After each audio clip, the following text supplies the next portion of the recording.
Pero ustedes son linaje escogido, real sacerdocio, nación santa, pueblo que pertenece a Dios, para que proclamen las obras maravillosas de aquel que los llamó de las tinieblas a su luz admirable. Ustedes antes ni siquiera eran pueblo, pero ahora son pueblo de Dios. Antes no habían recibido misericordia, pero ahora ya la han recibido. Queridos hermanos, les ruego como extranjeros y peregrinos en este mundo, que se aparten de los deseos pecaminosos que combaten contra la vida. Mantengan entre los incrédulos una conducta tan ejemplar que aunque los acusen de hacer el mal, ellos observen las buenas obras de ustedes y glorifiquen a Dios en el día de la salvación. Amén.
Tú miras el corazón.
Padre nuestro, bendito y alabado eres, Señor.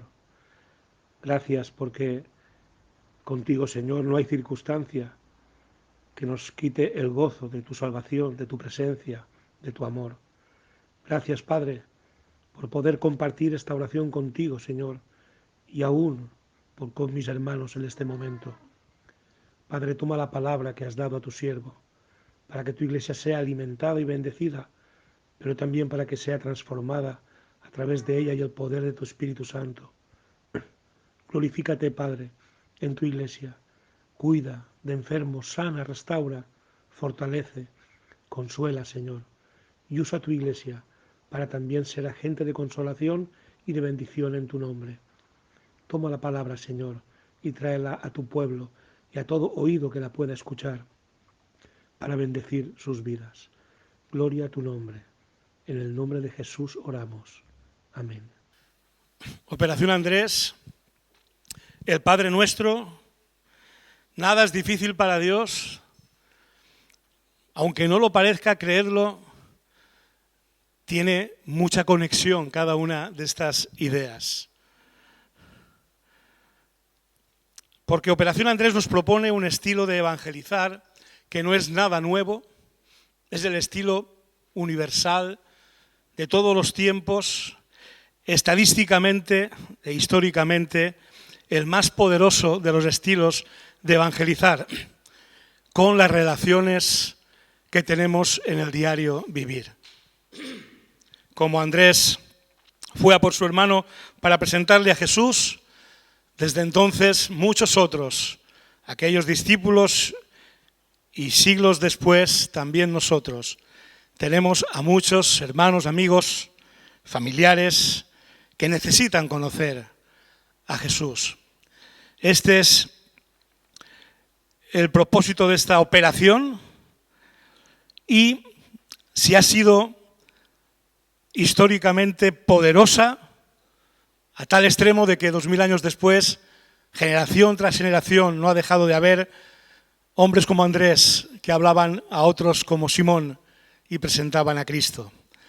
Pero la otra parte, sin duda, que es fuente del poder con que esas presentaciones y ese trabajo evangelizador tenía fruto para que finalmente algunos no solo conocieran a Jesús, sino que se quedaran con Él y le entregaran sus vidas. La otra razón por la que esa campaña permanente, desde que Cristo ascendió a los cielos, tiene poder y tiene frutos, es porque, como bien se nos ha explicado, hasta un 45%, incluso más podríamos poner, depende de la oración. De preparar el camino al Evangelio en los corazones a base de mucha oración e intercesión, de mucha dependencia de Dios. Y esta razón es en la que me quiero detener en esta mañana. No tanto en el hecho de las relaciones, en el que seguramente recibiremos también palabra a través del hermano David en el segundo culto y otro día tal vez. Yo quiero detenerme en la otra parte que hace poderosa esta campaña, esta operación Andrés, o como queramos llamarla. Porque curiosamente, hermanos, no existe una frase en los evangelios en la que oigamos a los discípulos decir a Jesús, enséñanos a predicar. Ni una frase que diga, enséñanos a hacer milagros. Ni un momento en el que digan los discípulos a Jesús, enséñanos a hacer discípulos. Y estaremos de acuerdo que estas tres cosas que he nombrado iban a ser muy importantes para ellos. Pero, ¿qué duda cabe que a ellos les bastó el ejemplo de Jesús, de oírle, de verle, cómo lo hacía? Pero, sin embargo, sí hay una frase que encontramos en los evangelios. Y es cuando los discípulos, o al menos uno de ellos, le dice a Jesús, enséñanos a orar. A todo lo demás no. Pero a orar, sí. Es curioso. Y puede que esta fuera la petición más inteligente que le hicieron los discípulos al Señor. y por la que nosotros hoy debemos estar muy agradecidos y muy atentos a este mensaje. Porque está claro que para ellos los milagros, la predicación, la enseñanza y la manera misma de vivir de Jesús eran el resultado de una vida de oración y de una manera de orar que era muy diferente a la que ellos tenían. Porque ellos también oraban, eran buenos judíos y tenían sus oraciones rituales y seguramente sus contenidos rituales. Pero la oración de Jesús, de madrugada, lugares apartados, antes de cualquier decisión importante, y los contenidos de su oración producían un poder y un estilo de vida que nadie más tenía, pero que todos los discípulos de Cristo hemos de reproducir. Y los discípulos se fijaron, fijaos, no tanto en la predicación, en los milagros, sino en algo que hacía la diferencia. Lo notaron y lo querían para ellos. Y por eso en Lucas 11:1 es donde leemos: un día estaba Jesús orando en cierto lugar. Cuando terminó, le dijo uno de sus discípulos: Señor, enséñanos a orar. ¿Qué no verían los discípulos en esa manera de vivir de Jesús, en la que la oración era tan distinta seguramente a la que ellos practicaban y conocían? Enséñanos la fuente de poder para la evangelización, la enseñanza, los milagros, para vivir como tú vives. Y en primer lugar, haremos bien en entender que lo que Jesús enseña sobre la oración no tiene nada que ver con el abracadabra de los magos. No es un sortilegio, una fórmula mágica que cuanto más repites, más poder desata. No. La oración con la que Jesús se relacionaba con su Padre y que querían aprender sus discípulos no tenía nada que ver con rituales, con fórmulas mágicas. Tampoco tenía que ver con una ostentación de espiritualidad pública. Y cuanto más ostentoso, pues más espiritual y más poderoso. Nada que ver la oración que querían aprender los discípulos con eso. De hecho, Jesús mismo les enseña en Mateo 6:6, tú cuando te pongas a orar, entra en tu cuarto, cierra la puerta y ora a tu Padre. De hecho, nos dice Lucas 5:16 que con frecuencia Jesús se apartaba lejos para orar. Así que ni es un sortilegio, ni una fórmula mágica, ni es una ostentación de espiritualidad que provoca que el poder de Dios se manifieste. Eso es lo que en primer lugar es bueno tener claro sobre lo que Jesús no enseña de lo que era la oración que él vivía, que él practicaba. Y en segundo lugar necesitamos entender lo que la oración de Jesús sí es: una relación íntima con el Padre. Esa es la oración que aportaba tanto poder a su vida para todo lo que decía y hacía, para todo lo que él mismo era. Una relación íntima con el Padre que para nosotros, que no somos Jesús, ha de ser trinitaria. Porque ha de ser una oración o relación con el Padre, pero también una oración, relación en el nombre del Hijo, una oración, relación ayudada y acompañada por el Espíritu Santo. Como veis, Padre, Hijo y Espíritu Santo están presentes en esa oración que Jesús enseña a sus discípulos. De manera que entendiendo esto y practicándolo como lo que es una relación íntima con el Dios Trino, nuestra oración desate el mismo poder que Jesús tuvo para predicar, enseñar, hacer todo tipo de señales y prodigios y vivir la vida que agrada a Dios, incluida hoy nuestra operación Andrés. Así que observemos esa oración trinitaria con más detalle. Los términos de esa relación íntima con Dios por medio de la oración. Y como decíamos, es una oración dirigida al Padre. Y el Padre nuestro, que se nos ha leído, y que podemos usar literalmente para orar, porque es perfecto en todos sus términos, pero que nos es dado como un modelo, no tanto para repetir como un sortilegio o fórmula mágica, insisto, sino para mostrarnos los correctos principios y contenidos de una oración que exige una relación con el Padre y desata todo su poder. El Padre Nuestro es perfecto para esto.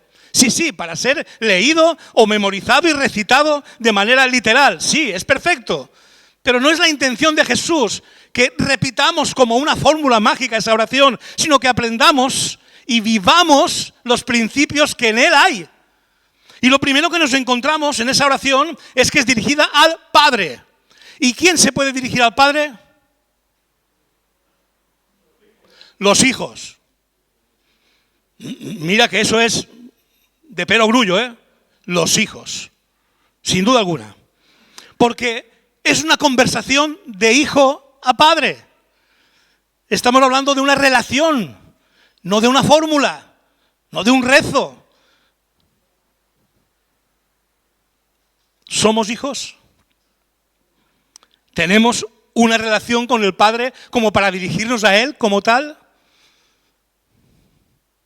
Qué triste es la cantidad de gente que recita el Padre Nuestro sin tener una relación con Él, sin haber sido adoptado todavía como hijo suyo. Qué triste es que le han hecho creer que porque lo recite incluso unas cuantas veces, aunque no tenga ninguna relación con el Padre, aunque no sea adoptado todavía como hijo, eso le va a funcionar. Qué triste es que hayan enseñado eso los mismos religiosos. Qué triste es. Es como si yo empezara a decir, abracadabra, que haya un melón en la mesa. Abracadabra, que haya un melón en la mesa. Hermanos, ya lo puedo repetir veces, que no va a haber melón en la mesa. Porque no funciona así la oración, y menos el Padre Nuestro. Padre, solo lo puede decir quien ha sido adoptado como hijo, quien, como dice y enseña la palabra, por la fe ha entregado su vida a Cristo para que la salve, la perdone y la restaure. Esos somos los hechos hijos de Dios. Y por eso es responsabilidad y privilegio de los hijos de Dios tener esa relación en la que vamos a Dios y le llamamos Abba, papá. Pero sigue diciendo Padre Nuestro. Porque el único que podía decir Padre mío era Cristo. Porque Cristo es el unigénito del Padre. Y por tanto el único con derecho a decirle Padre mío. Nosotros no. Nosotros somos hijos en cuanto que miembros del cuerpo de Cristo. Por eso el Padre es nuestro. Y a Dios le agrada que no vayamos a Él y nos relacionemos con Él al margen o sin identificarnos para nada con nuestros hermanos. Porque es como ir, y vosotros muchos somos padres los que estamos aquí, y sabemos lo que nos duele cuando hermanos entre sí se llevan mal. Y cada uno va por separado a hablar con el Padre. ¿Le produce dolor? ¿Nos produce dolor o no? Cuando sabemos que entre ellos no se llevan bien. ¿Te crees que puedes ir con el Padre Nuestro que estás en los cielos llevándote mal con tu hermano? ¿Te crees que tu Padre te va a recibir contento? Padre Nuestro, en identidad y comunión con la familia a la que Dios ha adoptado por medio de Cristo. Qué importante es entender la relación con Dios y esta oración misma en este sentido. Me encanta la oración de Nehemías, cuando le cuentan el estado patético en que se encuentra Jerusalén, destruidas las murallas, las puertas, y cuando se pone a orar, no dice, Padre, confieso que el pecado de mis padres y de tu pueblo ha provocado esto que ahora le pasa a Jerusalén. No dice eso.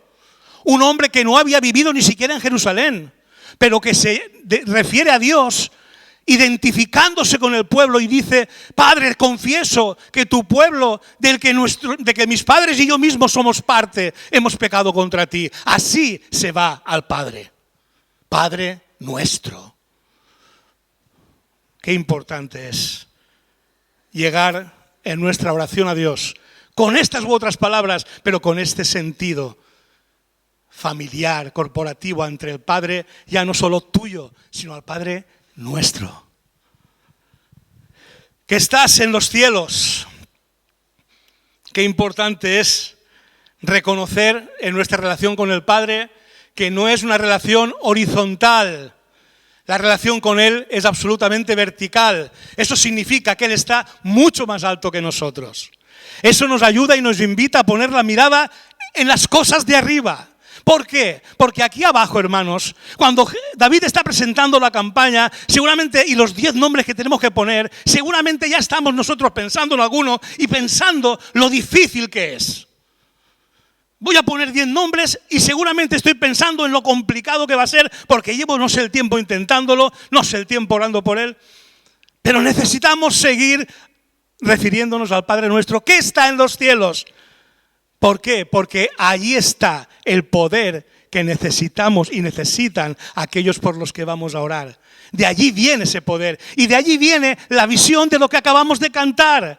Que lo que para mí es difícil, incluso cuando lo estoy escribiendo en la lista, reconozco que el Padre que está en los cielos, para Él nada es difícil. Todo es posible al que cree. Y con esa actitud, con esa fe, con esa confianza, nos dirigimos a nuestro papá que está en los cielos. Porque de allí viene el poder, de allí viene la visión que nos hace ver que mientras aquí nos parece que el mundo es duro, que no hay nadie que se salve, dice el Señor, los campos están blancos para la siega. Si no levantas la mirada al que está en los cielos, solo verás desolación, dificultad, falta de poder, incluso una iglesia a veces raquítica, pero no depende de nosotros, depende del que está en los cielos. Si nosotros hacemos nuestra parte, que es dirigirnos a Él como Padre nuestro que está en los cielos. Santificado sea tu nombre, qué importante poderle llamar papá y al mismo tiempo no perder de vista que es el Dios Todopoderoso. Que no nos podemos permitir tomarnos en broma al Señor. Porque queriendo ser como quiere ser nuestro papá, al mismo tiempo merece y su santidad exige que tengamos temor de Él. No miedo, temor reverente de Él. Y por eso, lejos esté en nosotros de malgastar su nombre, de usar su nombre para cosas vanas y de manera vana. Santificado sea tu nombre. Es muy serio lo que tú eres, es muy serio lo que tú quieres, Padre. Por eso que mis labios jamás menosprecien lo que tú eres y lo que tú eres capaz de hacer. Santificado sea tu nombre. Hágase tu voluntad y venga tu reino. Es la oración de un hijo que ama y se entrega por completo al gobierno y dirección de Dios para todas las facetas de su vida.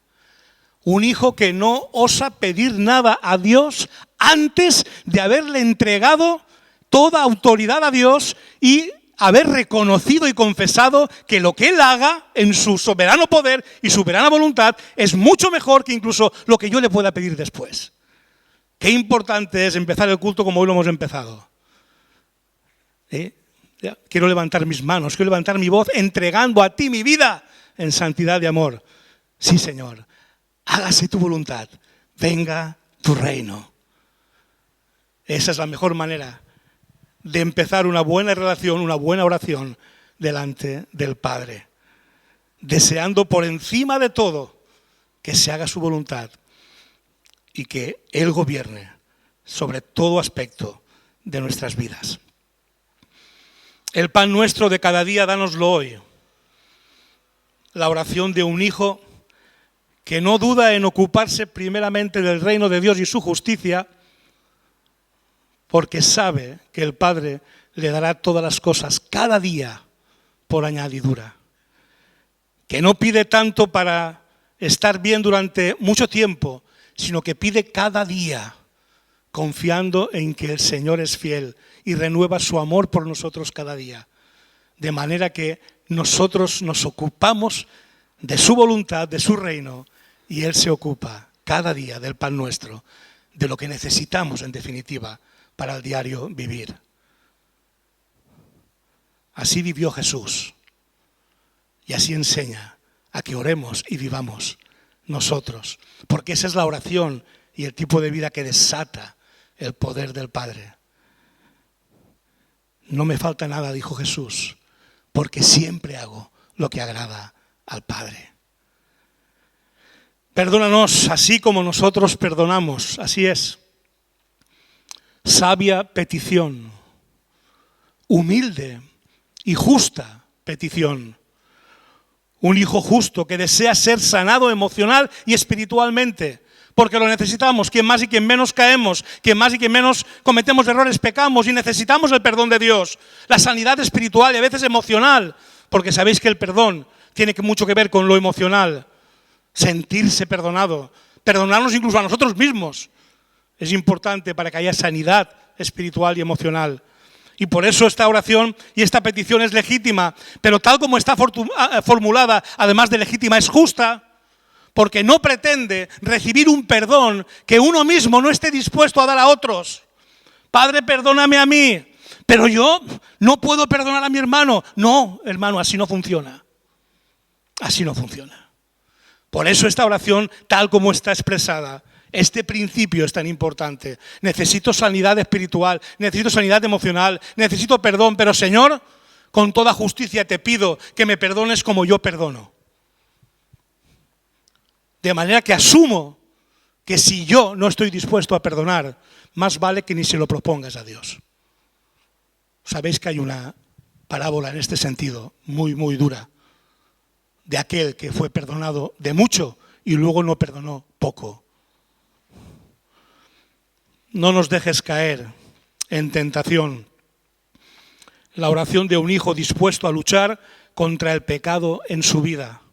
Y reconoce que Dios tiene el poder necesario para ayudarle y por eso suplica por esa ayuda. No nos dejes caer en tentación. Nos hemos acostumbrado a cierto discurso de que como no somos perfectos, pues es normal, todos pecamos, todos somos pecadores. Y a veces encumbramos ese discurso para justificar nuestras miserias. No, hermano, hermana, el pecado, por pequeño que sea, nos ha de doler, porque nuestro Padre es santo. Y por tanto tenemos que suplicar cada día, Padre nuestro, no nos dejes caer en tentación, porque aborrecemos el pecado en nosotros. No queremos acostumbrarnos al pecado. Cuidado, hermanos, que oigo demasiadas veces eso de que todos somos pecadores y bueno, el primero que tire la piedra, el primero que esté sin pecado. Sí, eso tiene su contexto, eso tiene su momento, pero cuidado con alimentar y albergar esta mentalidad, porque una de las características del Hijo de Dios es que aborrece su propio pecado y por tanto suplica al Padre nuestro que no nos deje caer en tentación. Y líbranos del maligno o del mal. Es la oración de un hijo que desea ser guardado del maligno, de todas sus mentiras y manipulaciones. Un hijo que confía plenamente en que Dios lo puede hacer. Pues con estas u otras palabras, así ha de ser la oración, la relación de un hijo de Dios con su Padre celestial. ¿Os dais cuenta que no es una mera fórmula? ¿Os dais cuenta que tiene sentido cada una de las palabras y oraciones de esta oración? Frases de esta oración. Que no pretenden ser una fórmula mágica repetitiva, sino algo que tenga que ver cómo nos relacionamos con Dios, incluso cómo nos relacionamos con nuestros hermanos y con el mundo que nos rodea. Tiene que ver con todo eso el Padre Nuestro. Tiene que ver con todo eso la oración que Jesús vivía, practicaba y que los discípulos decían, enséñanos esa oración. Porque yo quiero vivir como tú vives, tener el poder que tú tienes. Haremos bien, iglesia, en plantearnos orar así, dirigiéndonos al Padre y haciéndolo de esta manera y en el contexto de esa relación íntima con Él. Pero hemos dicho que la oración es trinitaria y en segundo lugar ha de ser una oración en el nombre de Jesús. Porque así lo enseña Jesús a sus discípulos en multitud de ocasiones en el texto bíblico. Especialmente señaladas por el apóstol Juan, que curiosamente no escribe el Padre Nuestro, lo hace Mateo y lo hace Lucas, pero Juan no. Pero Juan, sin embargo, sí se queda con esa segunda parte de la oración, esa parte en la que todo ha de ser pedido en el nombre de Jesús. porque Jesús es el Hijo amado en quien el Padre se complace, y son sus méritos y no los nuestros los que nos permiten dirigirnos al Padre en su misma presencia. Somos invitados a una fiesta a la que solo podemos entrar si va con nosotros Jesús o tenemos la recomendación de Jesús. Y así es como nos invita a que nos relacionemos con el Padre en el nombre de Jesús, porque Él es el Hijo amado, el unigénito del Padre, y es por medio de Él que podemos entrar. Hebreos 10:19 dice así que, hermanos, mediante la sangre de Jesús tenemos plena libertad para entrar en el lugar santísimo. Preséntate delante del Padre, sí, pero preséntate en el nombre de Jesús, porque es su sangre, es su oficio, es su obra la que nos da entrada a esa presencia. Una oración en el nombre de Jesús, porque es por medio de Él que lo recibimos todo del Padre. Efesios 1:3, quien nos ha bendecido en las regiones celestiales con toda bendición espiritual en Cristo. En Cristo. Por medio de Él somos hechos herederos de todo. Así que nuestra relación, oración, deberá ser al Padre en el nombre del Hijo, porque así es como mantenemos a raya nuestra arrogancia y nos relacionamos con Dios humildemente, al reconocer que no tenemos derecho por nosotros mismos para pedir nada a Dios, sino que se nos ha dado ese derecho solo por el amor que el Padre tiene por quienes aman al Hijo y creen en Él. Juan 16:26, en aquel día pedirán ustedes en mi nombre, y no digo que voy a rogar por ustedes al Padre, ya que el Padre mismo los ama, porque me han amado a mí y han creído que yo he venido de parte de Dios. Así que los hijos de Dios podemos ir en el nombre de Jesús, y solo en el nombre de Jesús, porque le amamos a Él, por lo que Él es, por lo que Él ha hecho, y porque lo hemos creído de todo corazón. Así pues, la poderosa oración que Jesús nos enseña se dirige al Padre en el nombre de Jesús, y además oramos con la ayuda del Espíritu Santo. ¡Qué maravilla, hermanos! Qué bueno es el Señor, como comenzábamos escuchando este culto. Qué bueno es el Señor. Que todas sus tres personas, todo lo que Él es, se pone a disposición de nosotros para que podamos tener una relación de hijos a Padre. En el nombre y por los méritos de lo que Cristo hizo, pero también, y por si faltaba algo, acompañados y ayudados por el Espíritu Santo. Porque en esa poderosa oración toda la Trinidad de Dios participa con nosotros y por nosotros. Y eso incluye al Espíritu Santo, ya que Él es el que hace posible que cuando estamos en debilidad o no sabemos cómo orar en la voluntad de Dios, nuestra oración llegue perfecta al trono de la gracia y desate el poder de Dios para la misión y para toda una manera de vivir como la de Cristo. Pablo lo describe así en Romanos 8:26. Asimismo, en nuestra debilidad, el Espíritu acude a ayudarnos. No sabemos qué pedir, pero el Espíritu mismo intercede por nosotros con gemidos que no pueden expresarse con palabras. Y Dios, que examina los corazones, sabe cuál es la intención del Espíritu, porque el Espíritu intercede por los creyentes conforme a la voluntad de Dios.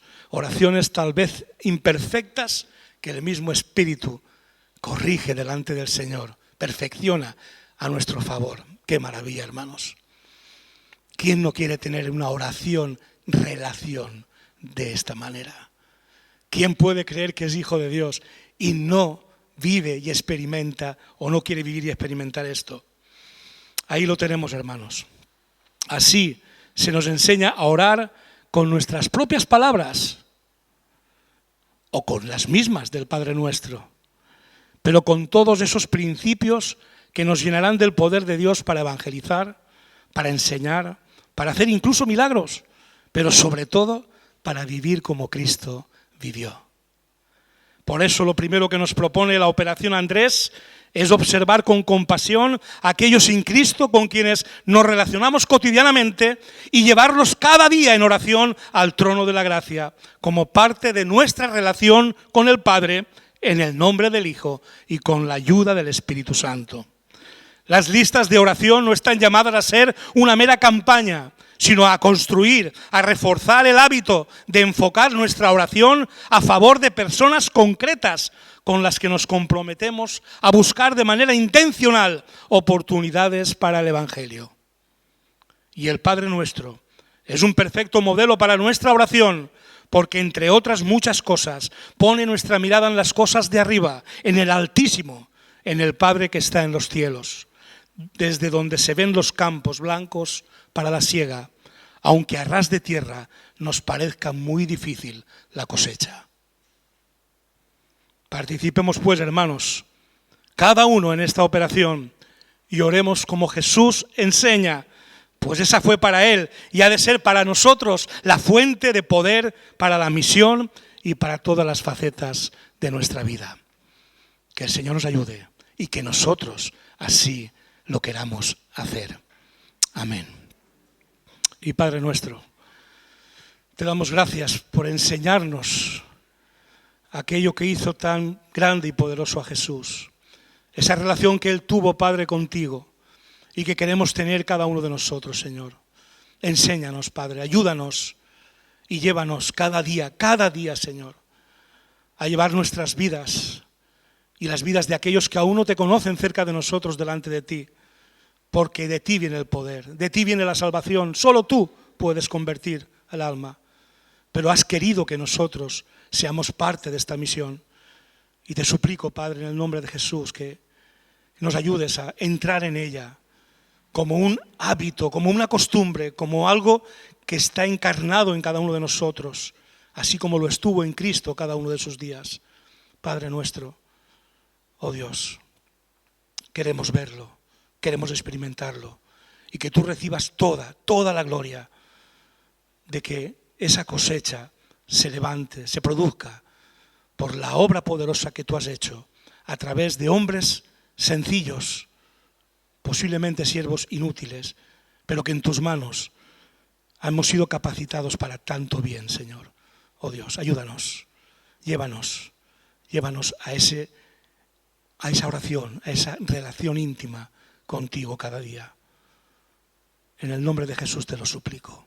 Amén. Amén.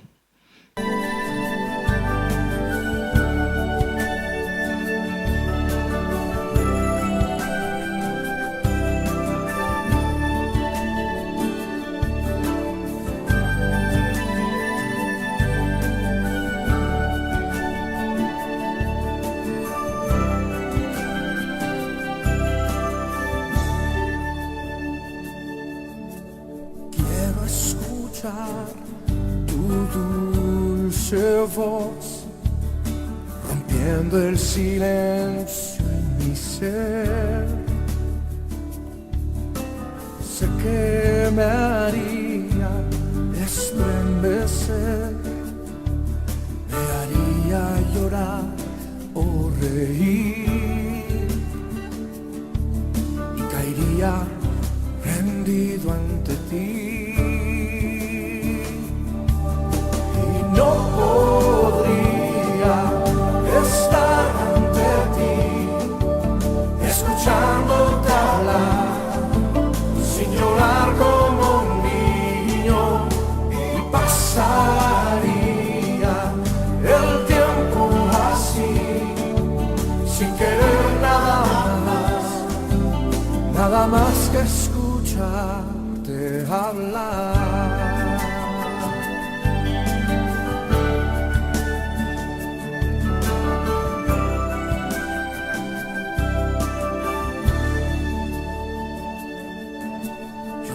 Escuchar tu dulce voz, rompiendo el silencio en mi ser.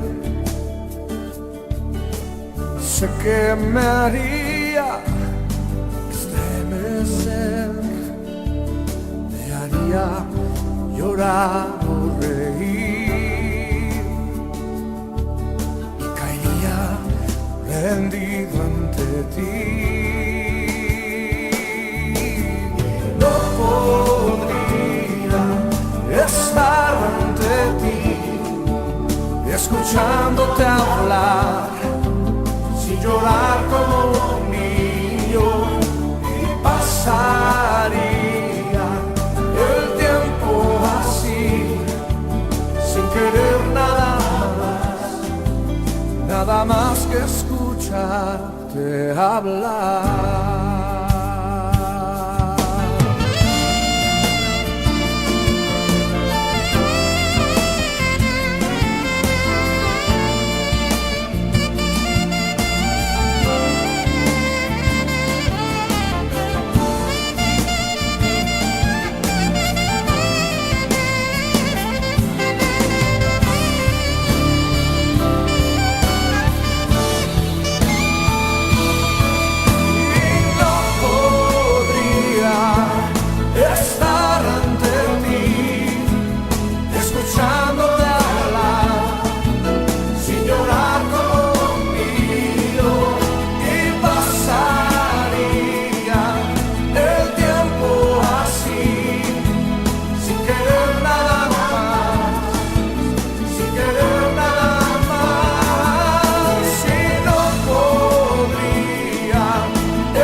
Nada más que escucharte hablar.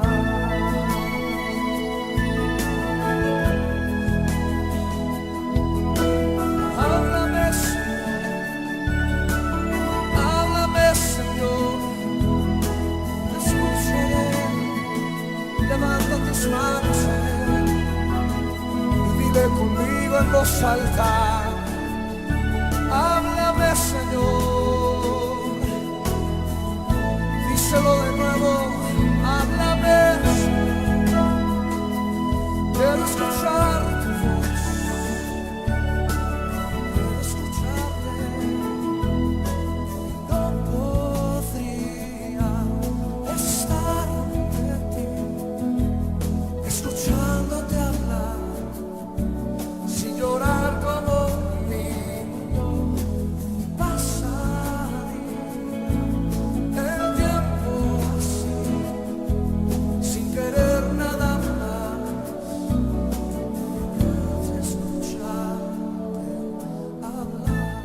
Somos una iglesia que vive para amar a Dios y para amar al prójimo. Por eso estamos a tu disposición. Si tienes dudas acerca de la fe, acerca de Jesucristo, acerca de Dios, acerca de la vida misma, o si estás pasando en este momento por una situación difícil y quieres que nosotros pidamos en oración por ti, no dudes en ponerte en contacto con nosotros a través de nuestra página web www.lapazelche.com. En nuestra página web encontrarás también todos nuestros sermones, todas nuestras predicaciones disponibles para verlas en cualquier momento y desde cualquier dispositivo, ya sea una tablet, un televisor, un ordenador o un teléfono móvil. Tendrás también todas nuestras actividades, toda la agenda semanal de nuestra iglesia desde nuestra página web. Así que recuerda www.lapazelche.com.